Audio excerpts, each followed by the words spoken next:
My name is Robert Harris, and I tore up a $1 million check with my own hands the night I realized my son had lied to erase me from his wedding. Imagine walking into a grand ballroom in Manhattan, bow tie, straight roses in hand, only to find every chair empty because the man I raised made sure I was the only guest with the wrong date. That silence cut deeper than any insult. And when I saw the photographs online of his perfect celebration, with all my business associates smiling beside him, I knew it wasn't a mistake. It was deliberate.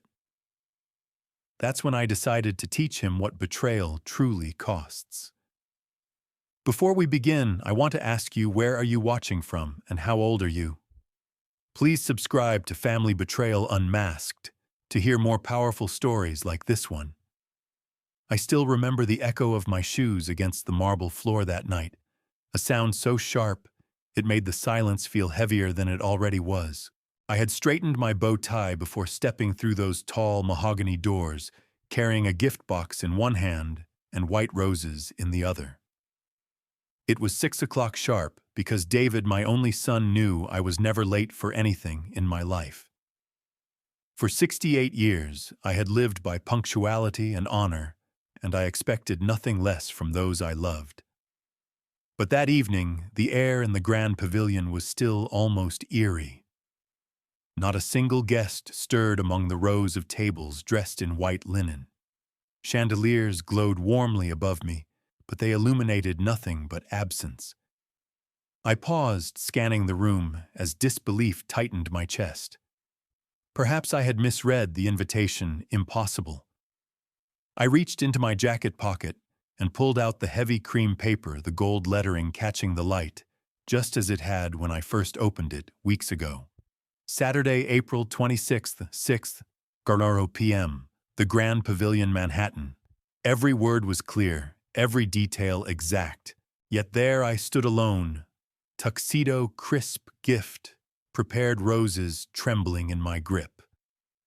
I made my way to the maitre d', who was polishing a glass with calm precision.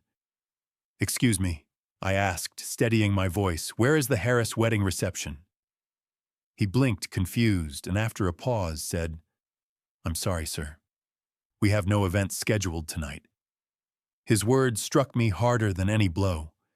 I demanded he check again, and soon the manager came flipping through the venue's digital calendar. Nothing. Not today, not tomorrow, not yesterday. The gift box suddenly felt like a lead weight in my hand. My son had looked me in the eye when he told me the time. He knew punctuality was my creed. Could this really be some tragic error? Or was it something darker, intentional, calculated? The thought burned, but I refused to believe it. Not yet. I stepped outside into the cool Manhattan air, my head swirling. Families laughed in the park across the street. Couples strolled with takeout bags, and yet my world was tilting into betrayal. My phone buzzed in my pocket. It was David. Relief filled me for a moment. He would explain, tell me where to go. But when I answered, his voice was casual, almost distracted. "Oh, Dad. The wedding? That was yesterday. Sorry you missed it." Yesterday, my knees weakened. I clutched the phone tighter, staring at the empty street, as if the city itself had betrayed me. I wanted to believe it was a mistake, a misprint, some cruel mix-up by vendors. But I knew my son. And in that moment, I began to realize this wasn't confusion, it was exclusion. Tell me, if it were you, what would you have done, standing there with proof in your hand and betrayal ringing in your ears? I stood in the cool night air outside the Grand Pavilion, clutching that invitation as though it might somehow rewrite reality if I stared long enough. The cream-colored paper had been chosen with care, the gold script, elegant, official, impossible to confuse. Saturday, April 26th, 6 o'clock sharp. And yet David had just told me with the nonchalance of a man discussing the weather that his wedding had already happened yesterday. My heart thudded like a hammer against my ribs. Not from age, but from the weight of something I had never wanted to face. My own son had deceived me. I pushed the invitation back into my jacket pocket, my fingers trembling, despite decades of controlling every gesture in boardrooms and negotiations. I dialed David again, straight to voicemail. I tried once more this time, leaving a message that was equal parts demand and plea. David explained this. I'm standing here at the pavilion. The invitation says tonight. Call me back.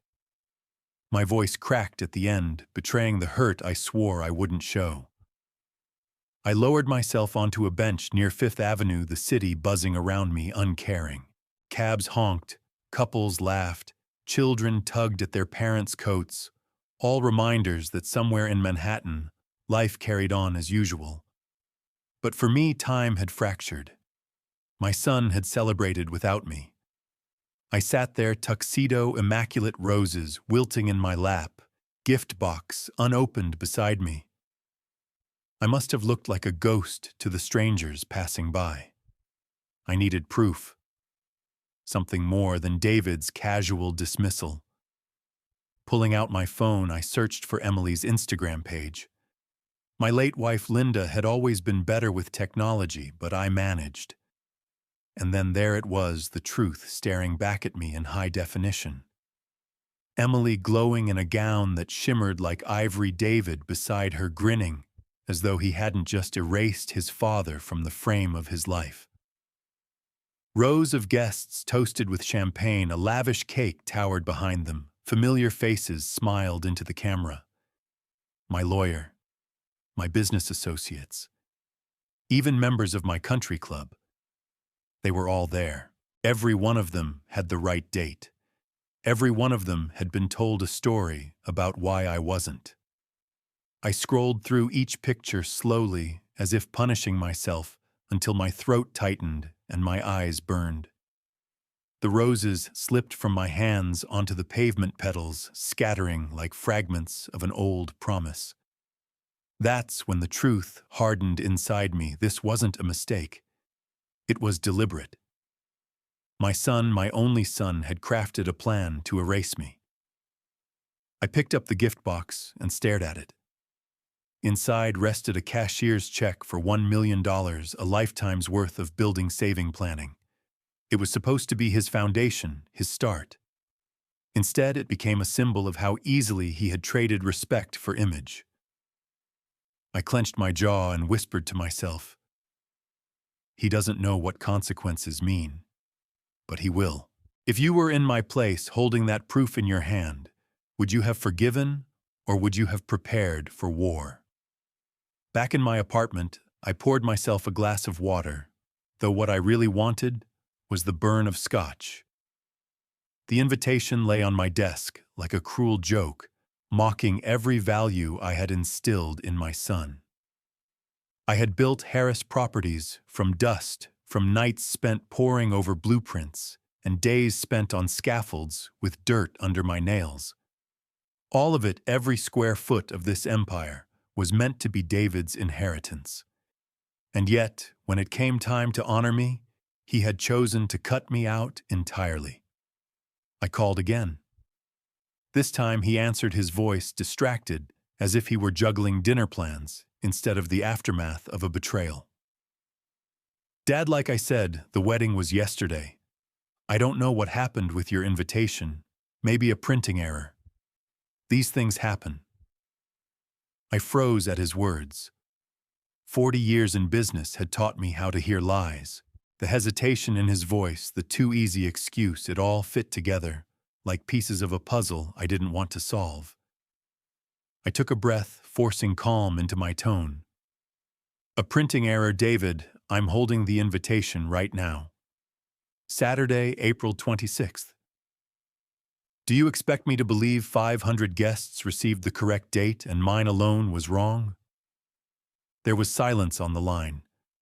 I could hear muffled laughter in the background, Emily's family perhaps celebrating without the burden of the man who had made all this possible.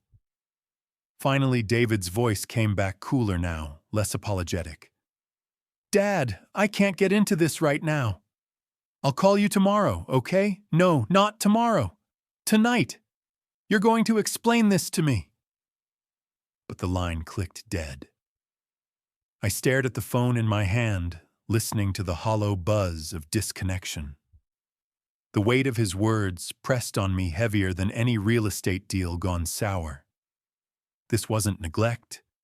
This wasn't poor planning. This was choice. My son had chosen to remove me from the most important day of his life. I set the phone down slowly and walked to the window. Manhattan pulsed beneath me, yellow cabs weaving through traffic, the glow of neon signs, the chatter of ordinary lives. Somewhere in that city, David was still celebrating, his arm draped around Emily, telling himself the story that he no longer needed me. But he was wrong. My gaze fell on the leather portfolio sitting on my desk. Inside, the cashier's check gleamed, representing $1 million I had liquidated for his future. I lifted it under the desk lamp's glow. That money was meant to give him independence, but what he truly wanted was independence from me. A bitter laugh escaped my throat. If that was what he wanted, I would give it to him, but on my terms. I placed the check back in its envelope, my hands steady now. Betrayal had lit a fire inside me, but it was no wild blaze. It was controlled, deliberate. Tomorrow my son would learn the difference between confusion and consequence. So let me ask you, if your child lied to the world to erase you, would you stay silent, or would you prepare to strike back? Sleep did not come to me that night. I sat in my study, the walls lined with framed photographs that no longer brought comfort. David in his cap and gown at Columbia. Linda's smile at his high school graduation. Vacations where he clung to my shoulders like I was the strongest man in the world. Each picture mocked me now, proof of a bond that had quietly died long before this evening. I opened my laptop, my fingers heavy as I typed Emily's name again. The screen filled with evidence, post after post from yesterday. There was David grinning under an arch of roses I had paid for. There were my business partners raising glasses of champagne, their smiles frozen in time. Every one of them had been told something about me, I realized. A different story for each. Too ill to attend, too old to be comfortable, too traditional to fit in with Emily's polished family.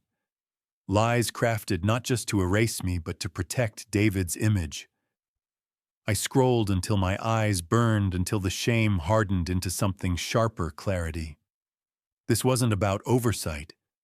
It wasn't about wedding stress. It was about shame. My son, the man I had carried on my back for decades, was ashamed of me. My blunt manner, my refusal to soften truths, my old-school ways, they didn't fit into the glossy world he wanted to project. So he carved me out like a flaw in his perfect portrait. I leaned back in my chair and stared at the ceiling, replaying his casual tone on the phone. Sorry you missed it. 4 words that cut deeper than any insult I'd ever endured. He hadn't just excluded me, he had dismissed me as though my presence was worth less than a line item in his wedding budget. I poured myself a measure of Macallan 25, the bottle Linda had given me for Christmas years ago. Her absence burned fresh in that moment. She would have known how to handle this.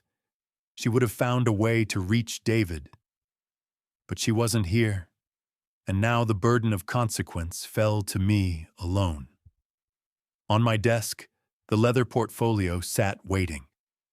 I opened it once more, letting the check rest in my hands. $1 million. 40 years of sweat and sacrifice reduced to a slip of bank stock paper. He had counted on it, expected it, maybe even felt entitled to it. The irony wasn't lost on me. While he had lied to keep me away, I had been planning the most generous gift of his life. I stood, walked to the window overlooking Central Park, and whispered into the night. If you want a life without me, David, then you will have it, but you will pay the price. That decision settled over me like armor, Not rage, not despair, resolve. The kind of resolve that had built an empire and could just as easily dismantle a legacy. Tomorrow I would begin turning evidence into action. So let me ask you, if you uncovered undeniable proof that your own blood had betrayed you, would you still give them your fortune? Or would you show them what betrayal costs? Morning sunlight filtered through the blinds, but it brought no warmth. I had been awake since before dawn, staring at that envelope on my desk. The check inside represented not just money, but years of my life, 40 years of late nights, risks taken, and victories earned. It was supposed to be my son's inheritance, the foundation Linda and I had promised to build for him. But after last night, I saw it for what it truly was, a leash. A leash he no longer wanted, except for the cash at the end of it. I poured another cup of black coffee, steadying myself. My hands didn't shake anymore. The hurt had crystallized into something colder. Betrayal has a way of sharpening a man, of reminding him who he is beneath the layers of family roles and softened edges. I was not just a father. I was a builder, a fighter, a man who had turned sweat and stone into skyscrapers. And David was about to learn that erasing me came with a price he could never afford. I opened the envelope one final time, letting the check rest in my hands. The paper was thick bank grade, designed to endure, but even the strongest paper tears under enough pressure. I took a deep breath, glanced at Linda's photograph on the bookshelf, and said aloud, "To new beginnings." Her smile stared back at me, frozen in time, but in that moment, I felt her approval. With deliberate slowness, I tore the check corner to corner. The sound echoed in the quiet room, crisp and final. I didn't stop at one rip. I kept tearing strip by strip until nothing remained but confetti-sized fragments scattered across my desk.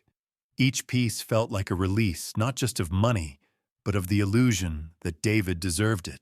I gathered the fragments into the envelope, sealing it shut again, though now it contained nothing but ashes of a future he thought was secure. I tucked it into my jacket pocket, knowing it would serve a purpose yet. That evening, I called David. "Dinner tomorrow," I said calmly. "Bella in the village, 7:30. He hesitated, probably imagining I would come bearing gifts or apologies. But my tone left no room for debate. He agreed.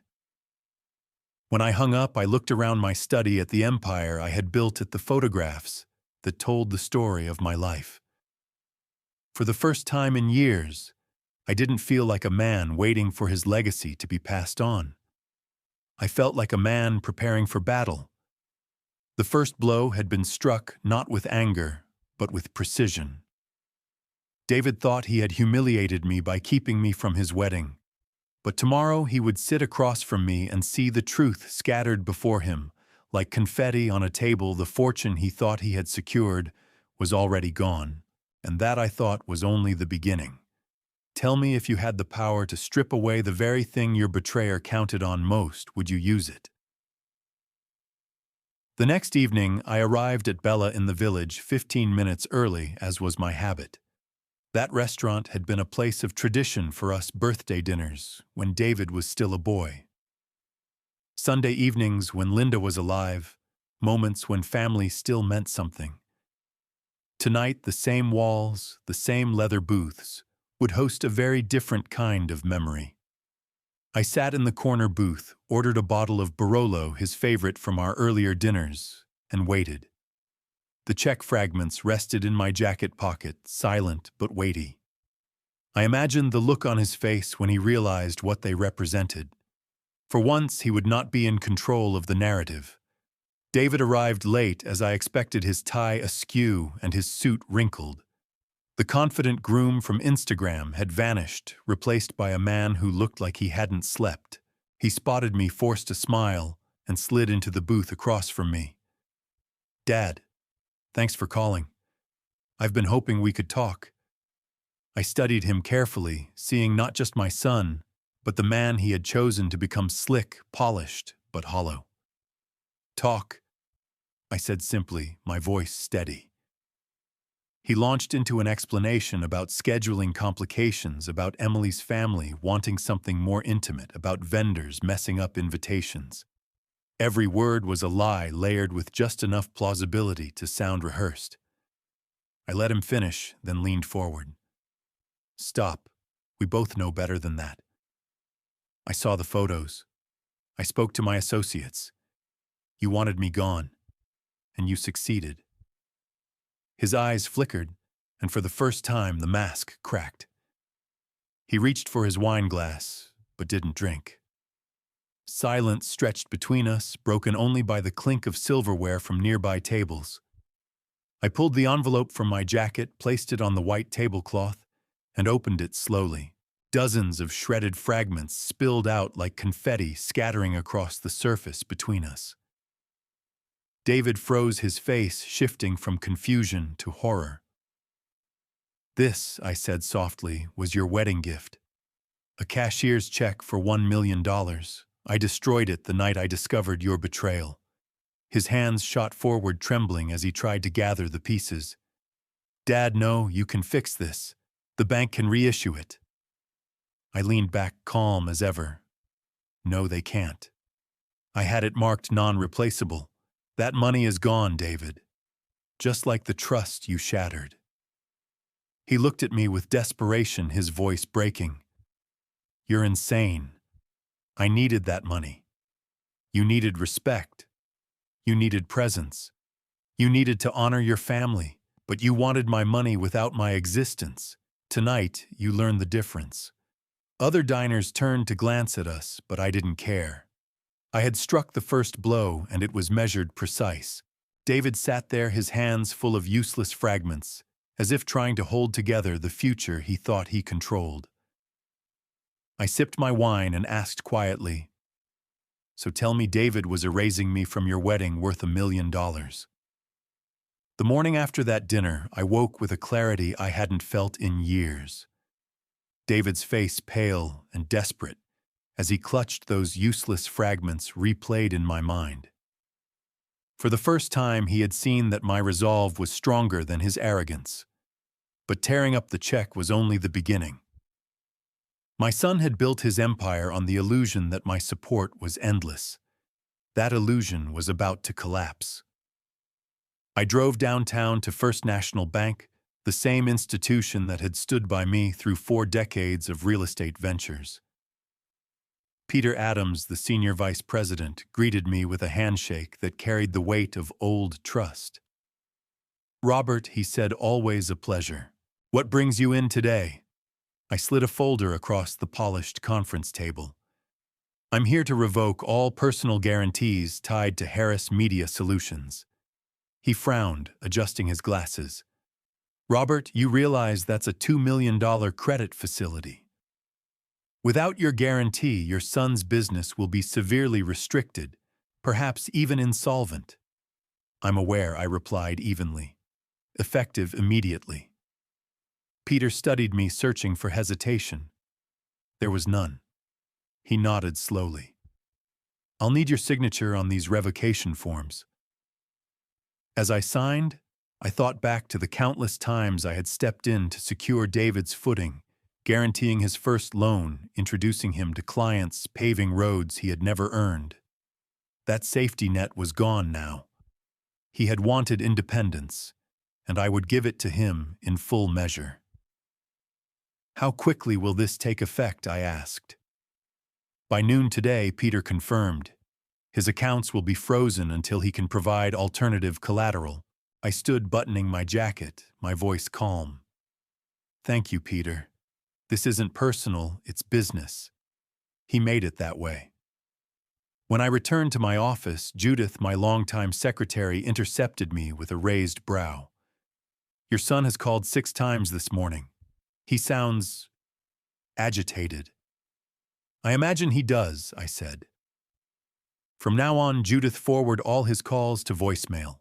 I'll decide if and when I respond." She gave me a small nod, the kind that carried years of unspoken loyalty. By late afternoon, the calls had multiplied. 10, then 15, then 19. Each voicemail was more frantic than the last. I didn't listen to them. I didn't need to. I knew exactly what he would say. Pleas for help, excuses about misunderstandings, angry threats when those failed. I poured myself a cup of coffee and sat by the window overlooking Wall Street. Somewhere downtown, David was discovering that independence came with a cost he had never imagined. Employees were probably whispering payroll checks, delayed vendors suddenly cautious. His carefully polished agency, the one he had used to impress Emily's family and erase his own father, was teetering on the brink. I let the phone ring again, untouched on my desk. The silence I gave him was louder than any words I could speak. Tell me, if your child mocked your presence but clung to your resources, would you keep paying, or would you finally cut the cord? By Monday morning, I was back in my office before the sun had fully risen. The skyline outside my window glowed faintly, a reminder that the city never slept, and neither did Betrayal. Cutting off the credit line was only one layer of consequence. If David had the arrogance to erase me from his wedding, I needed to know what else he had been hiding behind his polished facade. I called in two men I trusted implicitly, Michael Rodriguez, my accountant of 20 years, and Sam Liban, a lawyer who had defended my firm through countless battles. They arrived punctually, briefcases in hand, expressions serious. We sat in the boardroom, documents spread across the mahogany table like pieces of a puzzle. Gentlemen, I began, my voice steady, I want a complete audit of Harris Media Solutions. Every bank statement, every tax filing, every client contract. Treat this as if the IRS themselves were looking over your shoulder. Michael opened a binder, scanning the first set of numbers with his trained eyes. Within minutes, his brow furrowed. Robert, these figures don't add up. Show me, I said. He laid out the 2024 tax return alongside corresponding bank records. Here he reports $340,000 in revenue, but his deposits exceed $900,000. That's a $560,000 gap. Where is that money going? Sam leaned forward, flipping through another file. There are multiple transfers to offshore accounts in the Cayman Islands. Shell corporations, minimal documentation. This isn't sloppy bookkeeping, it's intentional. I felt my pulse quicken, but I kept my tone calm. And if the IRS saw this tax evasion, Michael said flatly, criminal charges, prison time. Sam tapped another page. It gets worse. Several client contracts show cash payments without proper invoices. That's not just tax fraud, it veers into money laundering. I leaned back in my chair, staring at the mountain of evidence gathering before me. The irony was thick. I had prepared $1 million check as a gift, honest money, clean money. Meanwhile, David had been hiding nearly twice that through illegal schemes. I picked up one of the contracts, the ink still sharp on the page. Names of well-known clients jumped out at me, politicians, celebrities, men and women whose reputations could not afford scandal. David had used my connections to win them, but he was gambling their trust on fraud. What's the total exposure? I asked. Michael exhaled slowly. Over $2 million in unreported income across 3 years. Sam's voice was grave. Robert, this isn't a mistake you can fix quietly. If this comes to light, it will destroy him. I stood and walked to the window, looking down at the endless churn of Wall Street. Traders and analysts bustled about, men and women who understood the value of rules. My son thought he was above them. He wanted independence, I murmured. Now he'll see what it looks like without protection. I turned back to the table, my decision forming like steel. Document everything. Every discrepancy, every transfer, every contract. Create a record so airtight it cannot be denied. They both nodded, understanding this was no longer just an audit. It was preparation for war. Tell me if you discovered your own child had built success on lies. Would you cover for them, or would you expose the truth?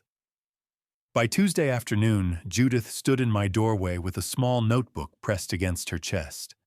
Her voice was calm, but her eyes betrayed curiosity. "Mr. Harris, your son has called 19 times today. I've logged each one." I nodded, not looking up from the stack of contracts Michael and Sam had flagged, and the voicemails more frantic with each attempt, she said carefully.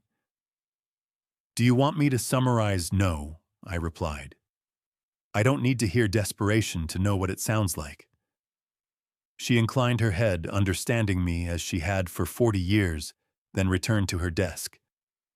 I leaned back in my chair, staring at the neat piles of evidence spread before me.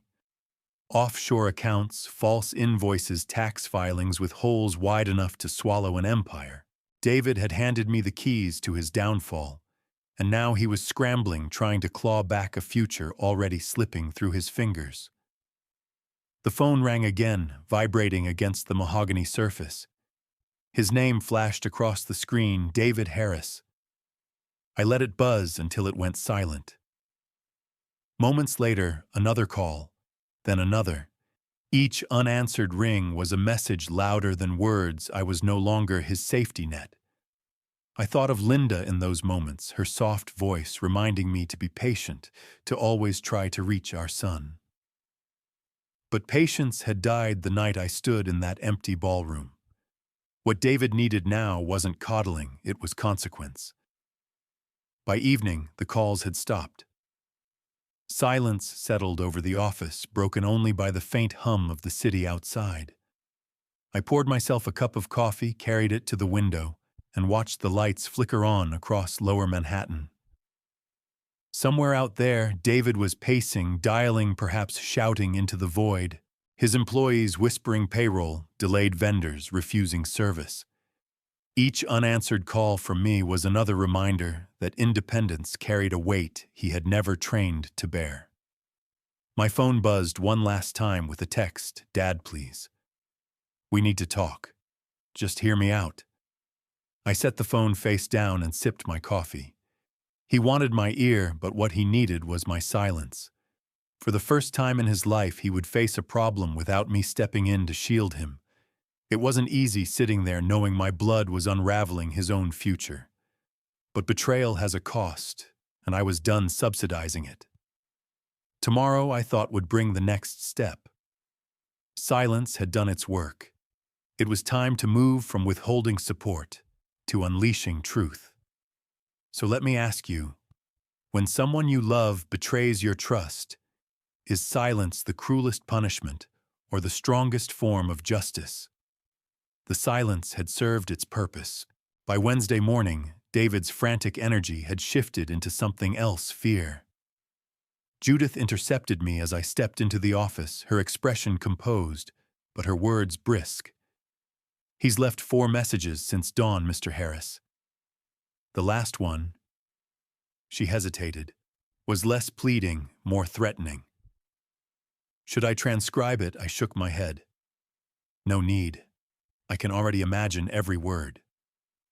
I settled into my leather chair, spreading the files Michael and Sam had compiled across the desk once more. Each page was a blade, and together they formed a sword sharp enough to cut through every lie my son had spun. Bank transfers to Cayman accounts, cash transactions unreported, client contracts that bordered on criminal fraud. He had thought himself untouchable, armored by connections and my reputation. But what he never realized was that every one of those advantages carried my fingerprints. Without me, they would crumble. The phone buzzed again. His name lit up the screen, but I ignored it.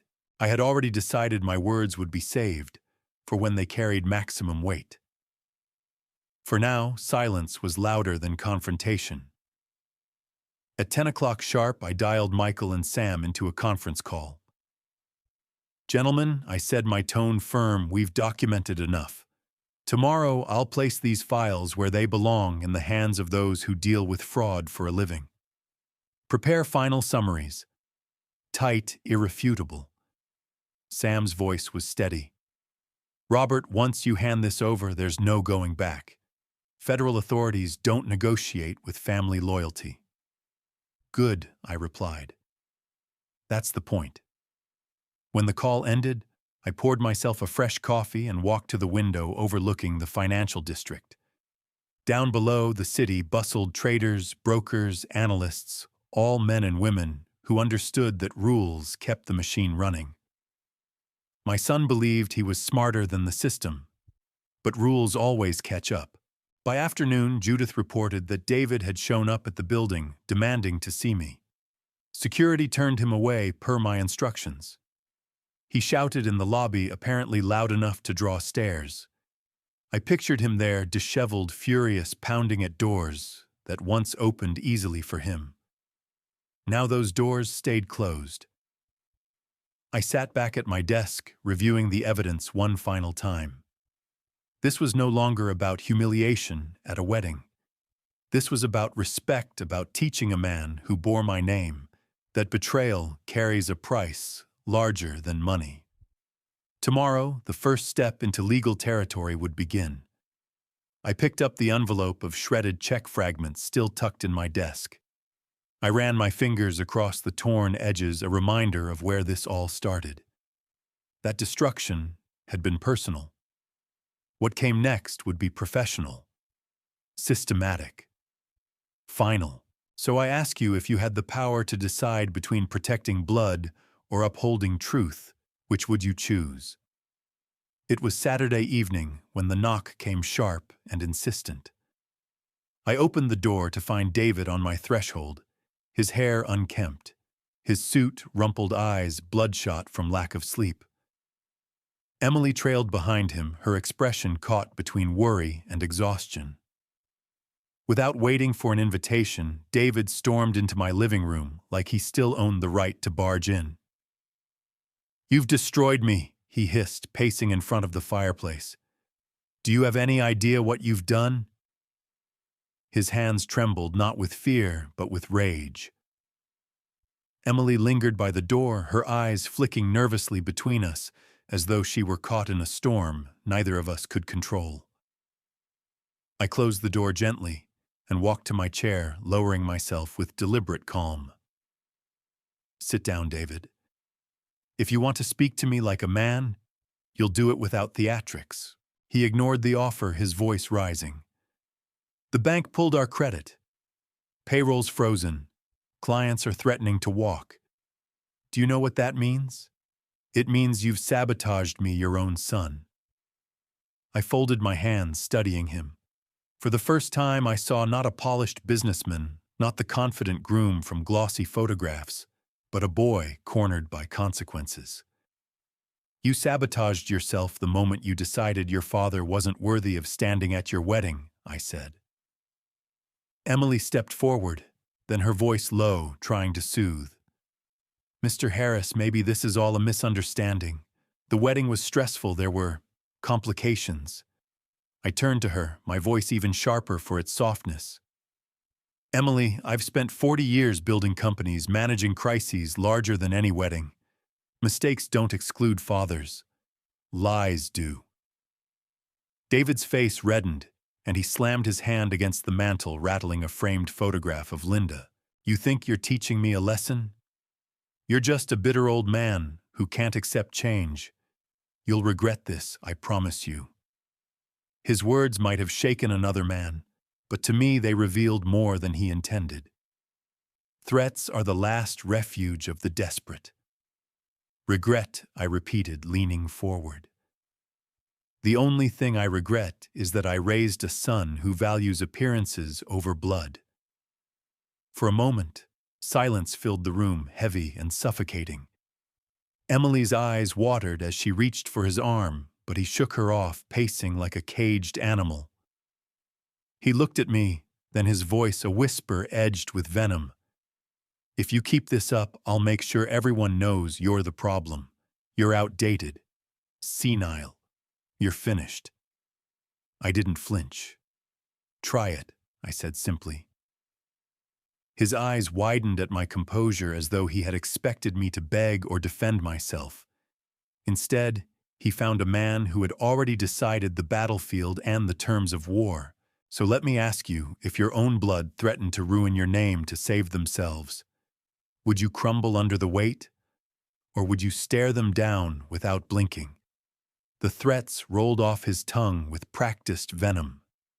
David paced my living room like a man rehearsing lines, his voice rising and cracking under the strain. "I'll tell everyone you've lost it," he snarled. "That you're too old, too bitter to understand modern business. Do you think your precious partners will still stand by you when they believe you're senile?" I watched him carefully, the way his hands clenched and unclenched, the way his eyes darted to Emily for validation. She stood frozen near the sofa, torn between loyalty and disbelief. For years, she had seen only the polished version of my son. Tonight, she was seeing the rot beneath the surface.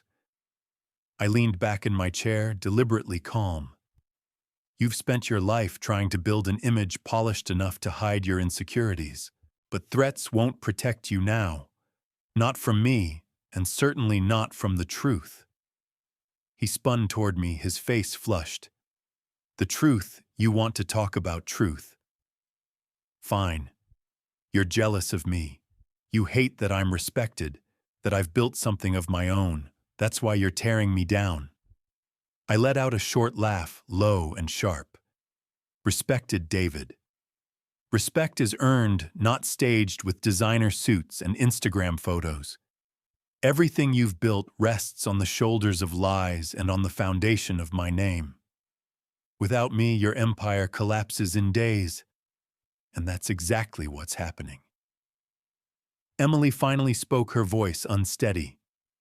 "David, maybe we should slow down. Mr. Harris, he's not wrong. You should have told him the truth about the wedding." He turned on her with a glare that silenced her instantly. "Don't take his side." The moment was telling. For the first time, Emily's faith wavered. Her eyes shifted to me, and I knew she saw what I had always known: David wasn't a victim.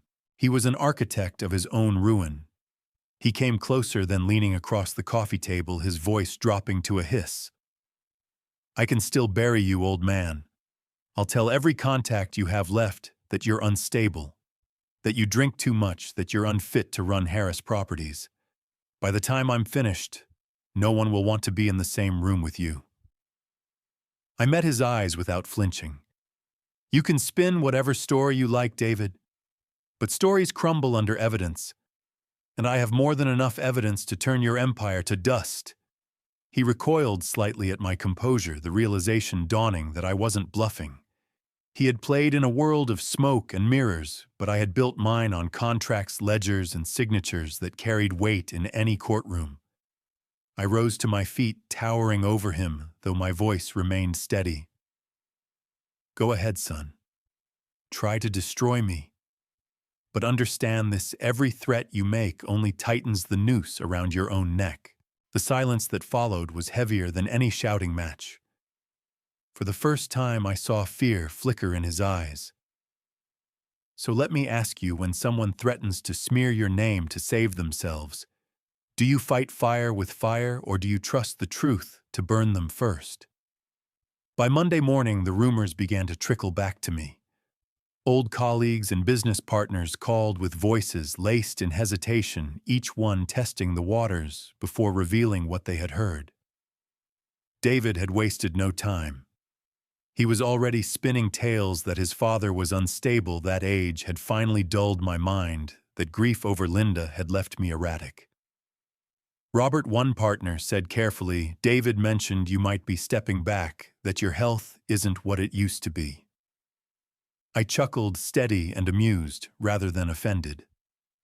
"John, I play 18 holes every Saturday and manage a real estate firm that outperforms the market. My health is just fine.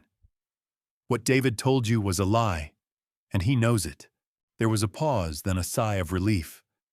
"That's what I figured." The way he spoke, it sounded rehearsed. It was the same with the next call and the one after that. Each associate repeated a variation of the same story David had told them, each trying to gauge whether his claims held water. They didn't. I had spent decades building relationships on honesty and consistency. Men and women who had worked with me through recessions and booms alike knew my character better than they knew my son's. David's smear campaign wasn't damaging me. It was exposing him.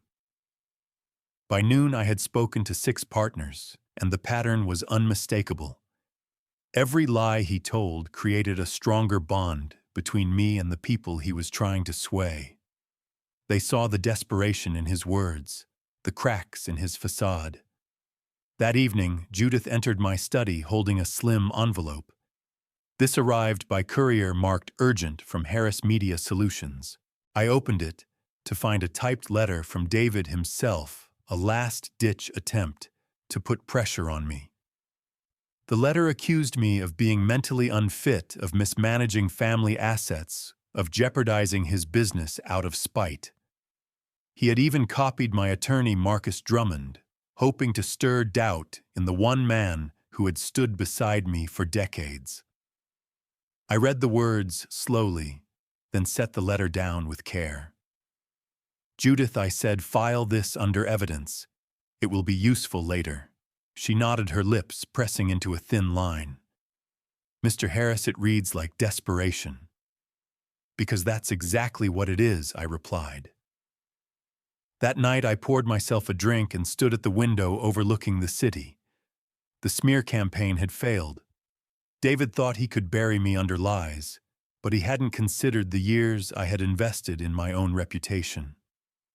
Respect built over a lifetime doesn't crumble under a few whispers. It only grows stronger when tested. I sipped the scotch, savoring the burn. He had tried to smear me, and instead he had drawn the battle lines even clearer. The truth was on my side, and I had the documents to prove it.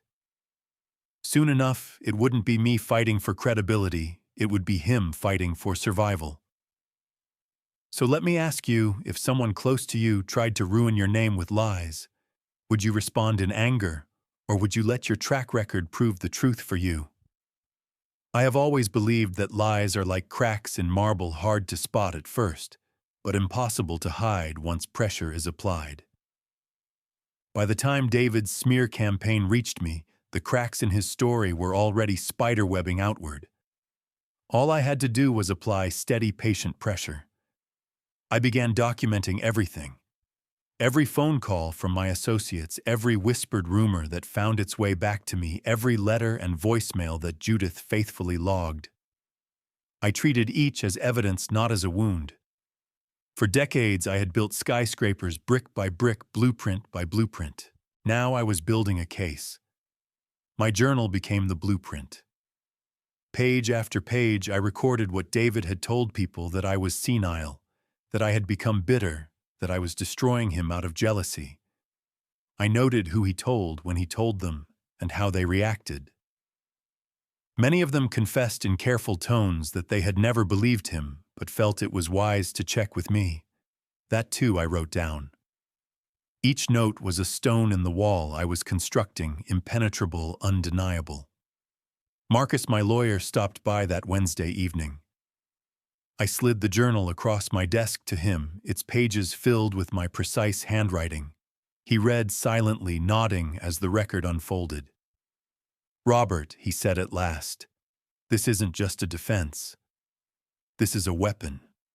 If David tries to push these lies into court or the public sphere, this documentation will bury him."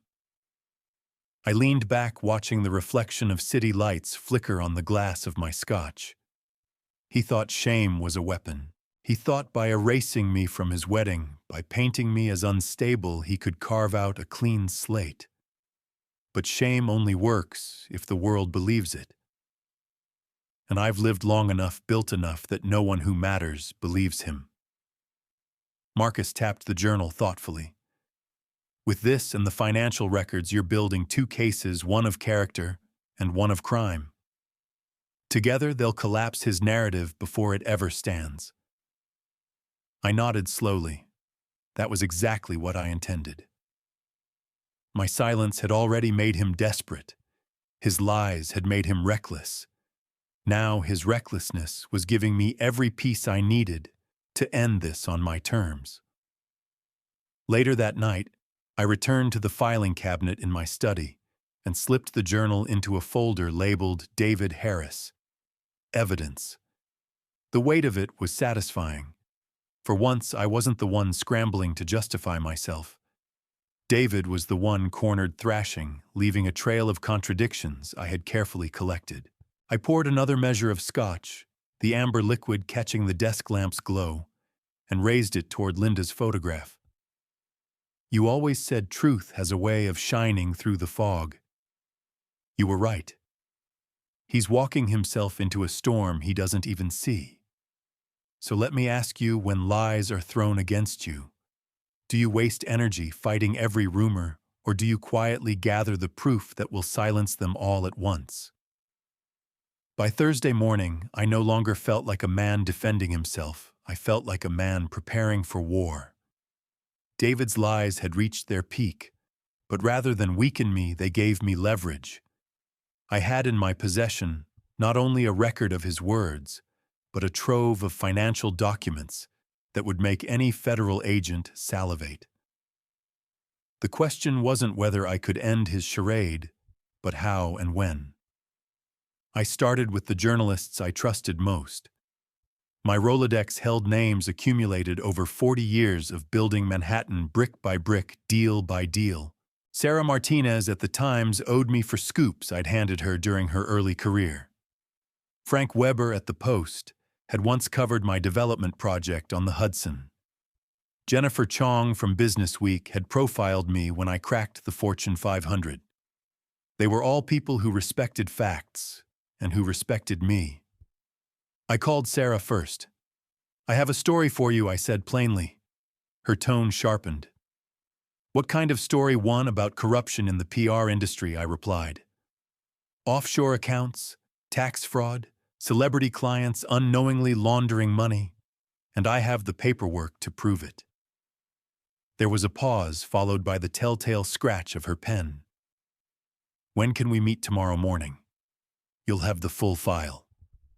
By noon, I had prepared identical envelopes, for each of them manila folders thick with evidence, tax filings, bank transfers, contracts, and the journal I had filled with David's lies. Each copy was dated, signed, and organized into a timeline so clean no editor could dismiss it. That evening, I sat in my study reviewing the folders one last time. The weight of them wasn't just paper, it was decades of reputation distilled into proof. David thought words alone could bury me, but words dissolve in the face of evidence. The phone buzzed again with another voicemail. His voice was hoarse now, stripped of its arrogance. "Dad, please. Stop whatever you're planning. You don't know what you're doing. We can fix this, just give me a chance." I listened without emotion, then deleted it. He had mistaken my silence for hesitation, when in truth, silence was my strategy. He was unraveling publicly, while I tightened the noose privately. I walked to the bookshelf where Linda's photograph waited. Her eyes, frozen in that familiar smile, seemed to ask the question I had already answered in my heart. Was I sure? Yes, I was. This wasn't vengeance for humiliation alone. This was justice for a lifetime of entitlement, for his choice to erase his father while clinging to his father's fortune. Tomorrow, his polished image would meet the one force he couldn't charm or manipulate: the truth in print for the world to see. So let me ask you, when someone betrays you, do you strike back in the shadows, or do you let the light of truth do the cutting for you? Monday morning broke with a chill in the air, though the calendar swore it was spring. I arrived at the Federal Building downtown 15 minutes early, the way I always had for every meeting that mattered. This one mattered more than most. The briefcase in my hand was heavier than its leather should allow, weighed down by the records Michael and Sam had helped me organize: tax discrepancies, offshore transfers, falsified contracts, and my journal documenting David's lies.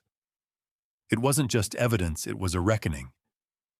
Inspector Mark Thompson met me on the 15th floor. He was a man built for government work, square jaw, clipped words, a handshake that told you he didn't waste time.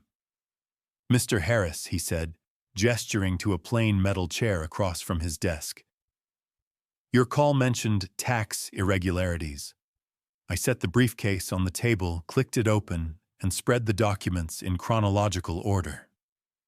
"This is no irregularity," I said evenly. "This is 3 years of deliberate evasion, offshore laundering, and fraudulent reporting. My son has been moving money through Cayman accounts, hiding more than half his true revenue. Every page you see here connects back to him." Thompson flipped through the first few sheets, his brows knitting tighter with each line. "You understand, you're reporting your own family. I'm reporting criminal activity that happens to involve family," I corrected. "I built my reputation on truth. He built his on lies. One has to give way." For 40 minutes he reviewed the files, occasionally making notes on a yellow pad. The silence in the room was punctuated only by the shuffle of paper and the hum of fluorescent lights. At last he set his pen down. "This is substantial. We'll begin immediate investigation procedures. You've essentially done half the legwork for us." "What's your timeline?" I asked. "We'll subpoena his bank records by Friday, freeze accounts if necessary, and move in on Monday. You'll need to sign a formal complaint as cooperating witness." I took the pen without hesitation. My signature slid across the page with the same calm finality I had once used to close multi-million-dollar deals. Only this time I wasn't building something, I was dismantling it. As Thompson escorted me out, he said, "Investigations like this usually take months. Are you prepared for the long haul?" I met his gaze. "I've spent 40 years waiting for payoffs in business. I can wait for justice, too."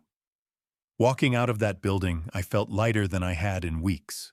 Not vindictive, not triumphant, just certain. My son had drawn a line when he chose to erase me from his wedding.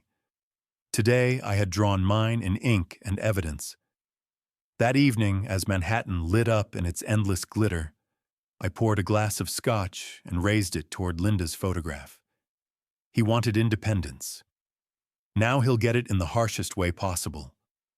So let me ask you, if you held undeniable proof of betrayal in your hands, would you bury it to keep the family peace, or would you sign your name and let justice take its course? Friday afternoon. I stood at my office window when my phone buzzed. It was Inspector Thompson. His voice was calm, clipped, professional. "Mr. Harris, I thought you should know. The warrant will be executed within 2 hours. Agents are en route to Harris Media Solutions." I thanked him and hung up, then poured myself a fresh cup of coffee. There was nothing more for me to do now but wait. Down on Wall Street, men and women rushed in every direction, unaware that one of their city's darlings was about to be exposed. At 4:15, confirmation arrived, not from Thompson this time, but from Marcus, my attorney. His text was simple: "Robert, federal agents just entered David's office. It's happening." I pictured the scene as though I were there, 6 IRS agents walking into his trendy Soho loft, space badges, flashing, voices firm. His employees frozen mid-sentence, phones dropping from hands, creative boards left half-finished. David standing at the head of a glossy conference table, perhaps mid-pitch to some celebrity client, his face draining of color as agents seized hard drives and boxed files. Reports trickled in within hours. A Broadway actor, one of his most lucrative clients, walked out the door during the raid and issued a statement. "By evening, we are terminating our relationship with Harris Media Solutions, pending investigation." 2 political candidates followed suit. What David had spent years crafting unraveled in less than a day. By 6 o'clock, my phone rang again. This time it was David himself, his voice hoarse, raw, stripped of bravado. "You did this," he spat. You orchestrated this raid, admit it. I let silence hang a moment before answering. Federal investigations operate independently, David. I don't control government agencies. What you're facing is the result of your own choices. They won't find anything, he shouted.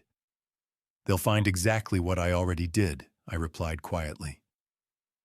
The line went dead, but the satisfaction in his ragged breathing before he hung up told me enough. For the first time, David was realizing that his empire wasn't collapsing because of me. It was collapsing because it was hollow from the start. That evening, I opened one of the manila folders still on my desk. Sarah Martinez from The Times had already called earlier in the week, her questions sharp and precise. By tomorrow morning, the public wouldn't just hear rumors about Harris Media, they'd read documented evidence of tax fraud splashed across 3 columns. I sipped my scotch as Manhattan's lights twinkled in the dusk. It wasn't joy I felt, nor revenge. It was clarity. David had built his reputation on mirrors and smoke, and mirrors always crack under scrutiny.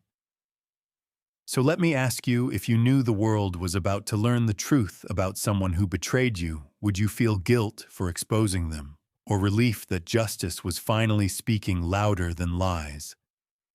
By Saturday morning, the headlines had already spread like wildfire. Manhattan PR agency under federal investigation.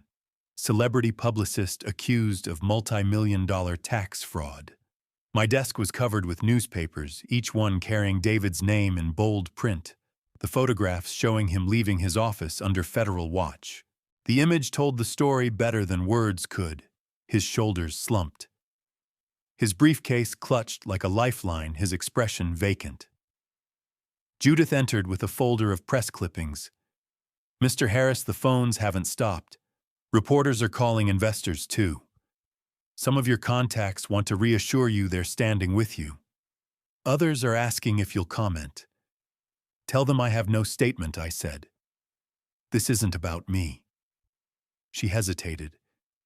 It feels like they already know it's about him. And she was right. The story wasn't about a father and son. It was about a man who thought he could outwit the system and got caught.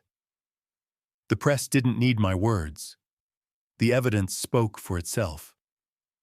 By noon, social media had turned savage.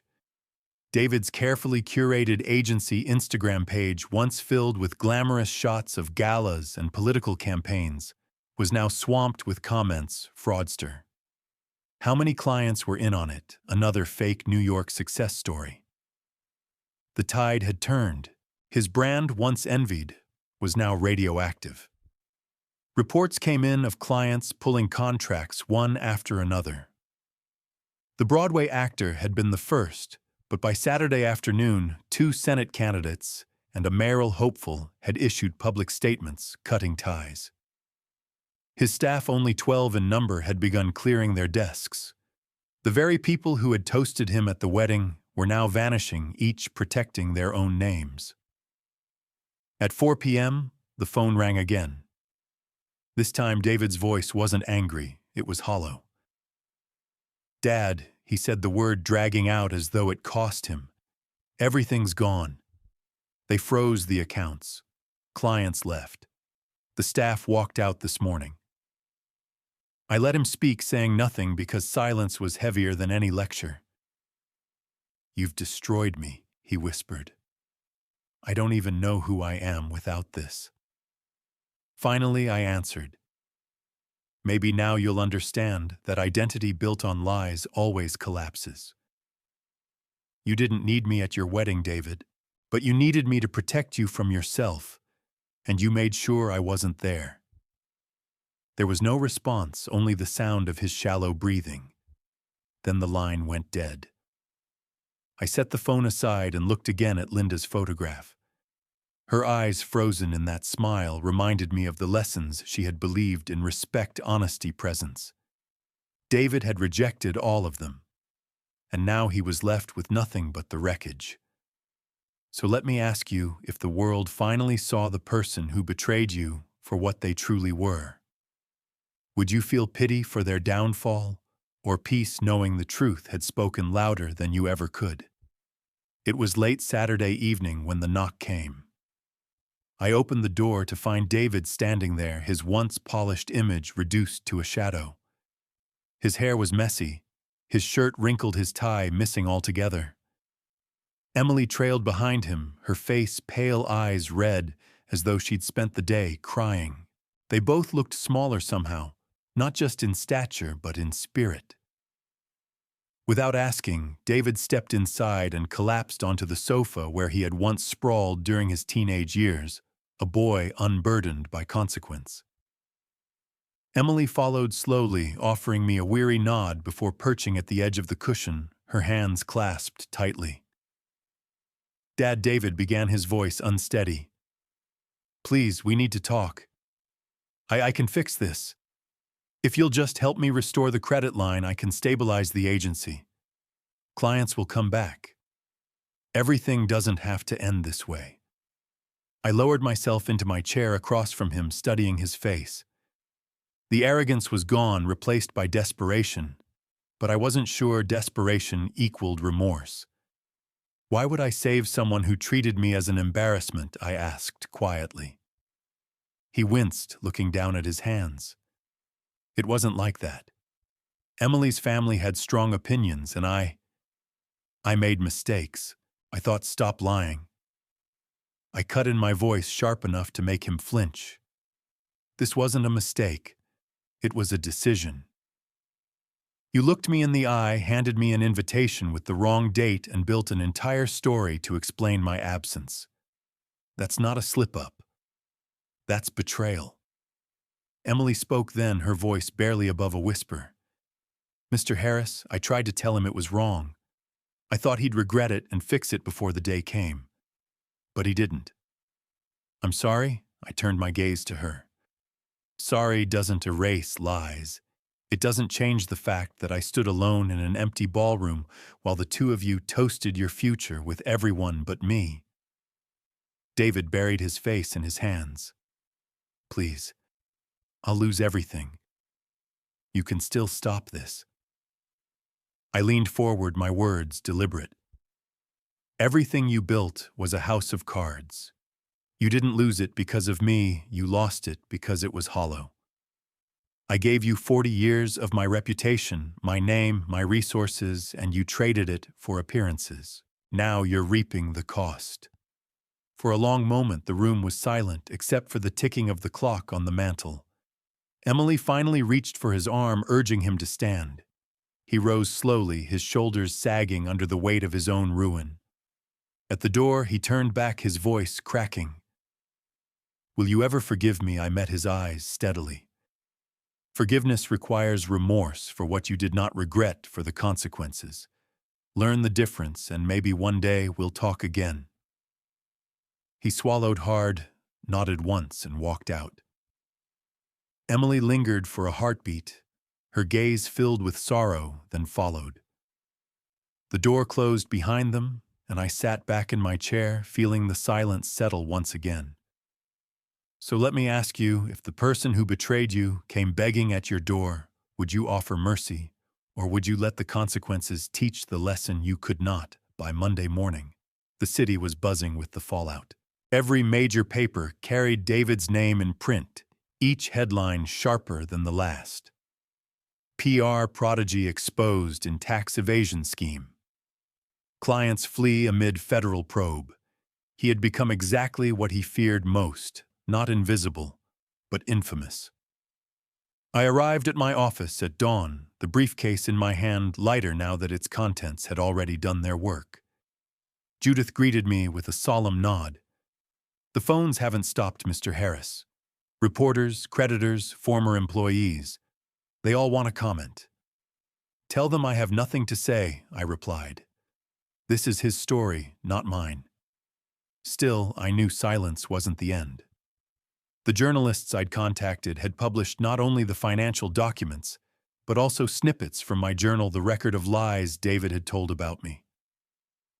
The world now knew how he had erased his father from his wedding, weaving false tales of illness and irrelevance. It painted him not just as a criminal, but as a man willing to discard blood for convenience. At noon, the final blow landed.